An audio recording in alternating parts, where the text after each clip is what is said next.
तो आइए चलिए आपको एक्चुअल हॉरोस्कोप से समझाते हैं कि अभी जो इस समय हो रहा है इंडिया पाकिस्तान के बीच में, यह कैसे हो रहा है और क्यों हो रहा है। तो ये हॉरोस्कोप जो आप देख रहे हैं, ये इस समय का हॉरोस्कोप है। एक्चुअली ये कल रात में बनाया गया था, तो ये कल रात का हॉरोस्कोप है। और आप जैसा कि आप देख रहे हैं, मून जो है वो कुंभ राशि में है। मेरे विचार से इस समय मून जो है मीन राशि में आ गया होगा। मीन राशि मतलब नंबर 12, जो कि आपको यहाँ पर 5th हाउस में दिखाई दे रहा है। तो मैं थोड़ा सा, जिन लोगों को एस्ट्रोलॉजी नहीं समझती है, उनको थोड़ा सा एक बेसिक नॉलेज देता हूँ हॉरोस्कोप के बारे में। तो टॉप सेंटर में आप देखेंगे 8 लिखा हुआ है और LA लिखा हुआ है, 8 number. So 8 number sign is your Scorpio और वृश्चिक, LA इज लग्न। तो ये जो साइन होती है, जो कि हमेशा ऊपर टॉप सेंटर में बनाई जाती है, this is the sign which is rising on the eastern horizon at the time of making the chart, right. तो जैसे किसी के वहाँ पुत्र हुआ, तो उस समय ईस्टर्न साइन पे जो साइन राइज हो रही, वो साइन यहाँ पर टॉप सेंटर में आ जाएगी। तो जो भी इवेंट आपको वो मैप करना या जिसका हॉरोस्कोप बनाना है, उसका हॉरोस्कोप जो बनाते हैं, वो उस समय जो ईस्टर्न साइन राइज होती है, उसको टॉप सेंटर में लिया जाता है। और यहाँ से आप जो है एंटी क्लॉक चलते हैं टू काउंट द हाउस। तो जो टॉप सेंटर में है that is your first house. तो यहाँ पर स्कॉर्पियो वृश्चिक 8 नंबर फर्स्ट हाउस है। अब यहाँ से आप एंटी क्लॉक चलेंगे तो जो 9 नंबर लिखा है वो सेकंड हाउस, जो 10 नंबर लिखा है वो थर्ड हाउस, जो 11 नंबर लिखा है कुंभ वो फोर्थ हाउस, जो 12 लिखा है दैट इज फिफ्थ हाउस, जो 1 लिखा है जहाँ पे आपको सन दिख रहा है दैट इज सिक्स्थ हाउस, जो 2 लिखा है जहाँ पर आपको जुपिटर दिख रहा है वो सेवंथ हाउस, जो 3 नंबर है वो एट्थ हाउस, जो 4 नंबर है जहाँ पे मार्स दिख रहा है वो नाइन्थ हाउस, जो 5 लिखा है वो 10th हाउस, जो 6 लिखा हुआ है वो 11th हाउस, और जो 7 है वो 12th हाउस। तो इस प्रकार हॉरोस्कोप में 12 हाउसेस होते हैं, और हर घर का, हर हाउस का सिग्निफिकेंस होता है। मतलब हर घर जो है उससे कुछ आपको जो वर्ल्डली मैटर्स है उसके बारे में पता चलता है। जैसे जो राइजिंग साइन है, उससे जो प्रश्न पूछ रहा है या जिसका हॉरोस्कोप है उसके बारे में पता चलता है। जो सेकंड हाउस है उससे फाइनेंशियल पोजीशन पता चलती है। Third house is for communication and for neighbours. Fourth house is for your property, for your mother. Fifth house is for your loved ones. Basically, यदि बॉय है तो गर्लफ्रेंड, गर्ल है तो बॉयफ्रेंड, और children भी इससे पता चलता है। Six house is your enemy, seventh house is your people with whom you deal, and also your wife. Ninth house is, eighth house is your age का, उम्र का। नाइन्थ हाउस इज योर भाग्य का हो गया। 10th house is your profession. 11th house is your gains and 12th house is your losses. तो आप इस प्रकार से आप देखेंगे कि हर घर जो है कुछ सिग्निफाई करता है। हॉरोस्कोप बेसिकली जो है इट्स द, जो पूरा ज़ोडिएक है 360 डिग्री उसको मैप करते हैं, राइट। तो यदि 8 नंबर ईस्टर्न साइन पे जो साइन है वो राइज हो रही है, तो उसके अपोजिट जो 2 नंबर है that is the sign which is going down. तो ये वेस्ट साइड में जब वो जो साइन नीचे जा रही है दैट इज नंबर 2। उसी प्रकार जो 5 नंबर है वो आपके सर के ऊपर जो है that is being signified by number 5। और जो 11 नंबर है उसको आप समझ लीजिए कि वो पाताल लोग है, बिल्कुल आपसे नीचे जो है। तो ये अर्थ की जो पोजीशंस है और कौन सा प्लेनेट इस समय कहाँ है ये आपको पता चलता है। अब आप देखेंगे कि सन जो है 6th हाउस में है, मतलब 7th हाउस से आगे निकल गया है। तो मतलब इससे आपको ये पता चलता है कि ये जो समय है ये शाम सूर्य ढलने के बाद का है, क्योंकि सूर्य जो है, ये देखिए इसमें आप एक चीज देखेंगे 8 से लेकर 2 तक जो घर है ये एंटी क्लॉक में यदि आप घूमेंगे तो ये विजिबल नहीं है अर्थ से, राइट, ये सब अर्थ के नीचे है, राइट। और 8 से लेके 2 तक यदि आप क्लॉकवाइज देखेंगे तो ये ईस्ट टू वेस्ट हॉरिजन आपका जो विजिबल अर्थ है, विजिबल पार्ट है ज़ोडिएक का, वो है। ओके। और दूसरा एक और इंटरेस्टिंग चीज है कि मून और सन के बीच का डिस्टेंस देख के you can tell whether it is अमावस्या और पूर्णिमा। तो अभी मून जो है सन से पीछे है, और पर इट इज अप्रोचिंग सन, तो हम कह सकते हैं कि ये 13 मे बी 14 का वो है, क्योंकि जैसे ही मून सन के पास आ जाएगा वो अमावस हो जाएगी। मून यदि सन के अपोजिट है वो पूर्णिमा हो जाएगी। तो हॉरोस्कोप देख के आप you can tell lot many things कि ये कौन सी तिथि है, शुक्ल पक्ष है कि कृष्ण पक्ष है, क्या समय है। सन की पोजीशन देख के यू कैन टेल कि ये कितने बजे अप्रोक्सीमेट हॉरोस्कोप बनाया गया है। ओके, चलिए, तो let's come on to the India Pakistan जो स्टेटस है उसके बारे में देखते हैं, राइट। तो सबसे पहले इसमें आप देखिए कि मार्स जो है वो 4 नंबर में है, राइट। तो मार्स ऐसा है कि मार्स यानी मंगल जो है वो अग्नि तत्व की राशि प्लैनेट है। तो यदि वो जल राशि में जाएगा तो वो वीक हो जाएगा। Okay, it will not display its attributes to the best of its qualities. तो यही कारण है जो मर्डर हुआ है, जो हत्या हुए, जो कांड हुआ पहलगाम में, वो मार्स जो है कर्क राशि में है, ये उसका परिणाम है। क्योंकि आदमी जो है वो नीच हरकत करता है, right. He uses weapons and other things for low kind of things, मतलब मर्डर, हत्या वत्या, इस टाइप के काम करता है। ओके। दूसरा आप इसमें इंपॉर्टेंट आप देख रहे हैं कि जो 12 नंबर मतलब जो मीन राशि है उसके अंदर 4-5 प्लैनेट है। ओके।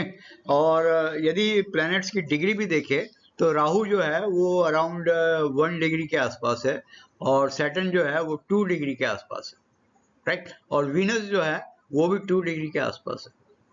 तो ये वीनस और सैटर्न जो है they are important for India, क्योंकि इंडिया का जो लग्न है वो टॉरस है, और उसका जो रूलर है दैट इज वीनस। ओके, तो वीनस और सैटर्न का बिल्कुल कंजंक्ट होना, इससे भी जो है वार ट्रिगर हुआ है। क्योंकि इंडिया का जो चार्ट है जिसमें Taurus is the rising sign, तो एनिमी हाउस जो है वो 6th हाउस जो है वहां पर लिब्रा आती है, 7 नंबर आता है। ओके, तो ये सैटर्न और वीनस का कंजंक्ट होना, सैटर्न जो है अभी कुछ दिनों पहले राहु के ऊपर से निकला, राइट। तो हम कह सकते हैं कि ये जो पूरा पहलगाम कांड हुआ था, ये जो है इसकी जो स्ट्रेटेजी है that was planned a few weeks time before. तो इस प्रकार से हॉरोस्कोप से आपको बहुत सारी चीजें पता चलती है। अब इसके बाद में मैं आपको है हमारे प्रधानमंत्री श्री नरेंद्र मोदी जी का हॉरोस्कोप दिखाता हूँ। यहाँ पे राइजिंग साइन जो है वो 7 नंबर है, दैट इज तुला और लिब्रा। ओके, वहां पे एलए लिखा, एलए जो है उसको लग्न बोलते हैं, एसेंडेंट बोलते हैं। एसेंडेंट मतलब जो राइजिंग साइन है eight the time of birth. Second house में इनके मून और मार्स है, right, in the sign of Vrashchik. So he is very passionate person, very emotional person, right. 5th house में आपके जुपिटर है in the sign of Aquarius. तो ये जो पीएम मोदी का he is very tech savvy, he has vision, तो वो यहाँ से जुपिटर इन एक्वेरियस से वो हो रहा है, राइट। इसके बाद 6th हाउस जो कि एनिमी हाउस है, वहां पर आप देखिए राहु। तो राहु जो है 6th हाउस में राहु जो है दुश्मनों को परास्त करेगा, राइट। और 6th हाउस में अभी जो है सैटर्न का मूवमेंट हो रहा है। ओके, तो 6th हाउस में सैटर्न का मूवमेंट और जो नेटल चार्ट है वहां पर राहु का होना, यह इस बात का बहुत स्ट्रॉन्ग इंडिकेटर है कि जो एनिमीज है पीएम मोदी के, they will be wiped out. और पाकिस्तान की खैरियत नहीं, Pakistan has taken a big risk by having this Pahalgam incident. Okay, तो आप मान सकते कि ये जो आसिफ मुनीर है ये गया अब काम से, इसका जो है हर्ष ठीक नहीं होगा क्योंकि बहुत स्ट्रांग है। और अभी अभी जो 6th हाउस में है, सैटर्न जो है राहु के ऊपर से निकला है, राइट। तो this is not a good indicator for Modi ji's enemies, right. 7th house में उनके साइन नंबर 1 है, 8th हाउस में टॉरस है, 9th हाउस में उनके जेमिनी साइन राइज हो रही है। तो ये सब घर खाली है, यहाँ पे कोई प्लैनेट नहीं है।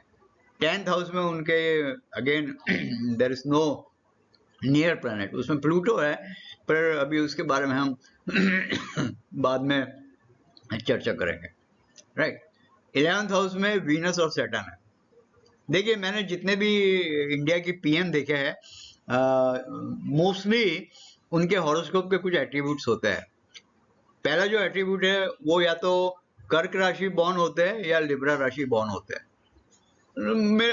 आई थिंक 90, जैसे इंदिरा गांधी वॉज कर्क born, Atal ji was Libra born, Modi ji is Libra born. तो ये 4 और 7 जो है ये बड़ी इंपॉर्टेंट साइन है। If you want to be prime minister of India, you should have you should be either Libra born or you should be either कर्क राशि कैंसर born। ओके, उसी प्रकार वीनस और सैटर्न का अच्छा तालमेल भी इंडियन पीएम बनने के लिए बहुत जरूरी है। तो यहाँ पर आप प्रधानमंत्री जी के इसमें देखेंगे कि जो 11th हाउस है, उसके अंदर वीनस और सैटर्न साथ में है, राइट। एक और कॉम्बिनेशन जो बहुत सारे पीएम, हमारे पीएम के इसमें देखते हैं कि मार्स जो है वो 2nd हाउस में देखा गया है। अटल जी के इसमें भी मार्स यहीं पर था और मून भी यहीं पर था। सॉरी, मार्स नहीं, मून यहाँ पर था, ओके, वृश्चिक में। मेरे ख्याल से मार्स भी होगा, I am not sure, I have to check it, right. तो इस प्रकार से आप देख सकते हैं कि प्रधानमंत्री जी का चार्ट जो है वह इतना पावरफुल क्यों है। तो अभी इस समय जो है सैटर्न जो है 6th हाउस में मूव कर गया है और राहु के ऊपर से भी निकला है, और राहु जो है वहां पर परमानेंटली पोजिशन्ड है eight the time of birth. तो इंडिया की इसमें बिल्कुल जीत होगी और इंडिया के दुश्मन खत्म होंगे और बुरी तरह से खत्म होंगे, क्योंकि सैटर्न जो 6th हाउस में उसमें मैलिफिक, देखिए प्लैनेट भी 2 टाइप के होते हैं, एक बेनिफिक और एक मैलिफिक। बेनिफिक यानी सॉफ्ट, जो नॉर्मली लोगों को अच्छा रिजल्ट देता है। So Venus, Jupiter, Mercury, this are benefic planets. और कुछ प्लैनेट्स जो है वो मैलिफिक रहते हैं, हालांकि वो रिजल्ट अच्छे दे सकते हैं पर उनका स्वभाव जो है गर्म रहता है या कुछ कोल्ड रहता है। So this Mars, Sun, Saturn, Rahu, Ketu, this are all malefic planet. तो 6th हाउस जो हाउस ऑफ एनिमीज है, यहाँ पे जब मैलिफिक प्लैनेट बैठते हैं तो यह जो भी जिसका वो ये हॉरोस्कोप है उसके दुश्मनों के लिए अच्छा नहीं रहता है, क्योंकि वो उसके दुश्मन को, ये मैलिफिक प्लैनेट जो है उसको मारेंगे, उसको हार्म पहुंचाएंगे। तो सैटर्न जो अब मोदी जी के 6th हाउस में आया है, तो ये जो है इनके दुश्मनों को अच्छी तरह से, क्योंकि सैटर्न जो है वो हैवी प्लैनेट है, it's a very big planet, right. तो ये जो है इसके दुश्मनों का खात्मा करेगा। तो ये मैंने आपको थोड़ा सा समझाने की कोशिश की है। एक बात और बता दूं कि अभी कुछ दिनों में बहुत सारे क्रिटिकल मूवमेंट्स प्लैनेट के हो रहा है, मैं उसके बारे में थोड़ा और अलग से बताऊंगा। तो ये अभी जंग चलेगी, अभी this is not going to stop, और इसका क्लाइमैक्स भी आने वाला है, राइट। वो कब आएगा, कैसे आएगा, उसके बारे में हम थोड़ा बाद में चर्चा करेंगे। तो आज के लिए दोस्तों इतना ही।